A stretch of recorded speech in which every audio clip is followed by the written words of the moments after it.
Hi guys, welcome to 10.4, the last section in chapter 10.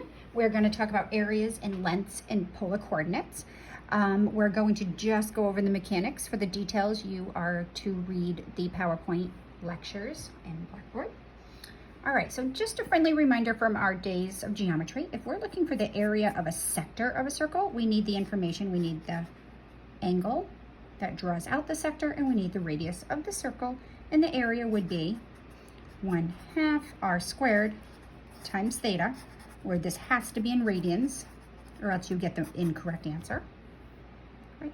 So likewise, if you notice, if we're going to get area of a polar region, theta is going to range from here to here.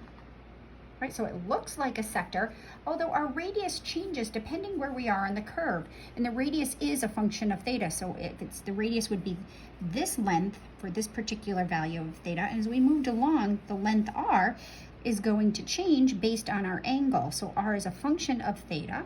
And we're going to get the area of our polar region is just going to be 1/2 r squared, but theta is what's changing.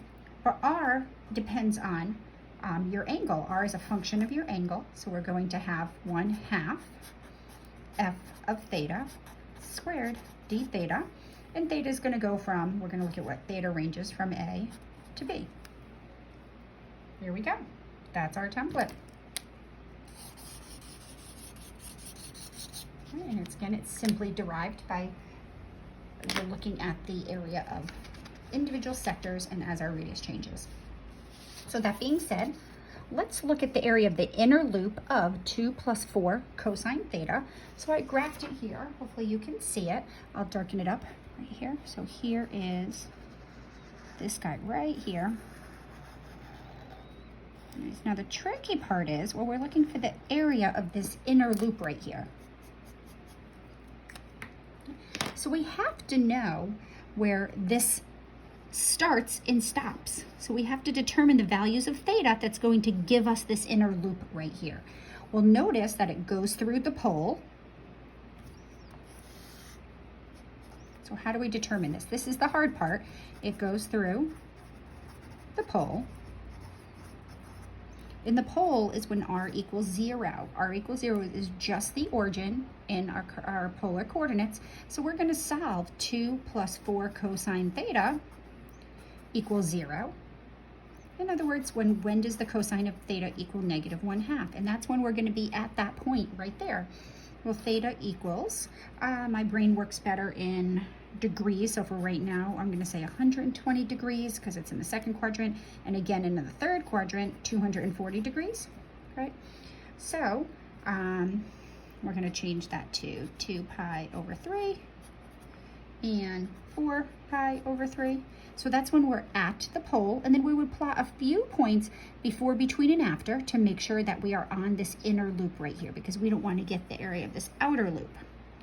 So you'd pick a few points, you'd try 0, maybe try 90 degrees, and put it into this equation. Let's try, let me see, 2 pi over 3. Nope, we don't want 2 pi. 2 pi over 3 is in the second quadrant, and when we're in here, so let's try pi.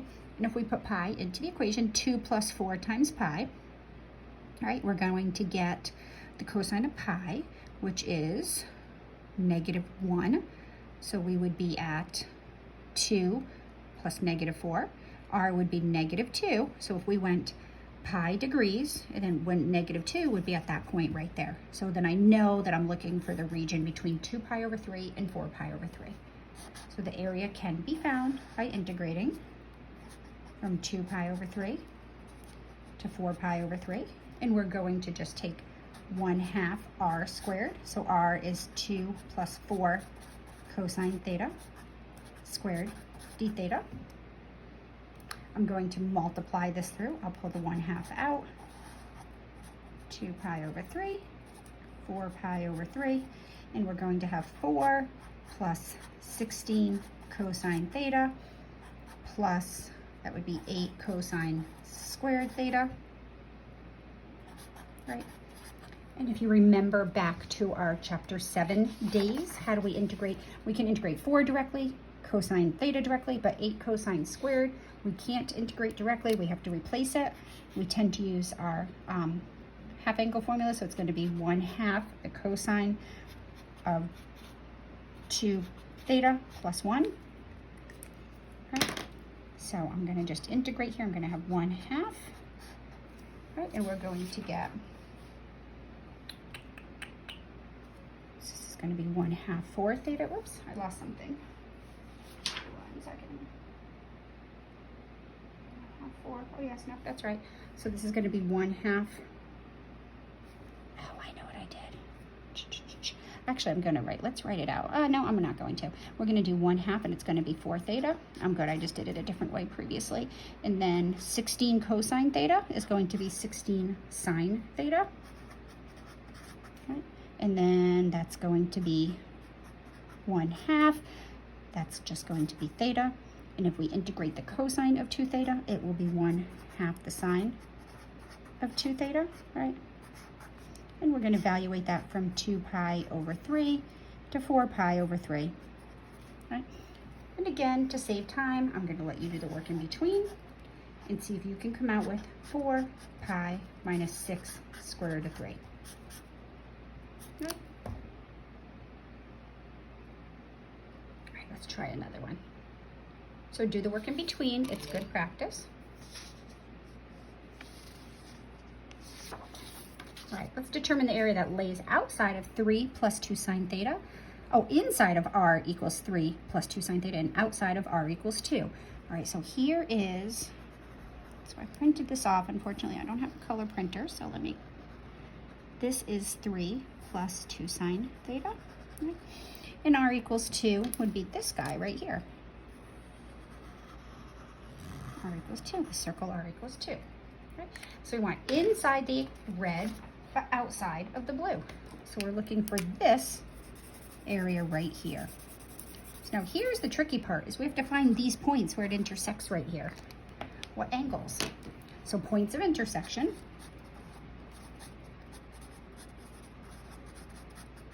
You can probably guess it's just where the r's are the same. So it's where 3 plus 2 sine theta equals 2. So this is just a simple trig equation. We get 2 sine theta equals -1, or when the sine of theta equals -1/2. Now remember, there's infinitely many angles. So if I'm here and I'm going around, the first angle, where does the sine equal -1/2? I believe it's 210 degrees, right? And then if we're coming around, it's going to be again at 330 degrees, right? It's also, let's see, 330 degrees. We have to be really careful because we want to make sure we're in this region, that we're not integrating between here and here, right? So how can I integrate from here to there? Well, let's look at, if I look at an angle in between 210 and 330 degrees, you're going to notice that we are in this region right here, which we don't want to be. So be careful, because 330 degrees can also be written as -30 degrees. So if I look at angles between -30 degrees and 210 degrees, you're going to see that I'm going to get these values on the upper part of these curves, and I'm going to get that area in between there. So we really want to integrate from -pi/6 to 7 pi over 6. So -pi/6 would be here. And then we're going to travel around to 7 pi over 6. So you can't just pick any angles to integrate between. They have to satisfy this equation, but then they also have to span the region of the area that we're looking to integrate. So what are we going to do? We're going to now integrate. We're going to do all the area from inside the red region, but then we have to take out what's going on in the blue. So the area is going to be the outside curve minus the inside curve. So -pi/6 to 7 pi over 6. Okay, it's going to be my outside function, which is 3 plus 2 sine theta minus 2. Whoops, sorry. It's got to be that area, which is r squared. And I'm losing the 1/2. Sorry, I'm doing these way too late at night. And it's going to be 2 squared. Okay, d theta. There we go. So it's the outer area minus the inner area. Okay. So how would we do this? We're going to expand, we're going to square. Again, I'm going to leave the details up to the reader. This is chapter 7 material, and see if you can come up with the answer. 11 square root of 3 over 2 plus 14 pi over 3. And feel free to check it if you want to go through the details, okay? But this is something you should be able to do by now, okay? All right, one more little thing in chapter 10, and it's the length of a curve. So these are kind of cool too. The length of the polar curve with the equation r equals f of theta between angles go between alpha and beta is, well, we're integrating with respect to theta. So this follows from arc length in chapter 8, so r squared plus the derivative of r with respect to theta squared, and we're going to do d theta. All right, this is a cool little example. If you just look at the function, the parametric equation r equals theta, r equals theta is just a spiral because the radius is equal to the angle. So as the angle gets larger, the radius also gets larger. So if we look here carefully, you can see. Ooh, I'm having a hard time seeing it. Hopefully you can see it. It's just this guy right here, and it goes on forever. So that's the graph of r equals theta. Right. So we're going to integrate from 0 to 1. So our theta is only going to go from 0 to 1, so it's a very small piece of this guy. We're only looking for a small chunk. Just for simplicity, we could do any angle that we wanted. So the area is, or the length, sorry, the length is going to be, we're going to integrate from 0 to 1, right? And then it's going to be r squared plus the derivative of r, which is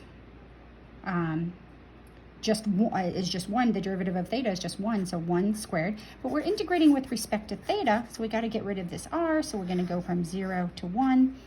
It's going to be theta squared because r equals theta plus 1 d theta. Right, and here we'd use trig substitution.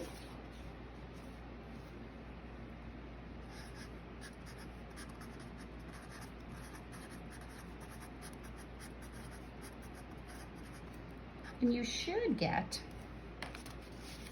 what did I finally get? Ready?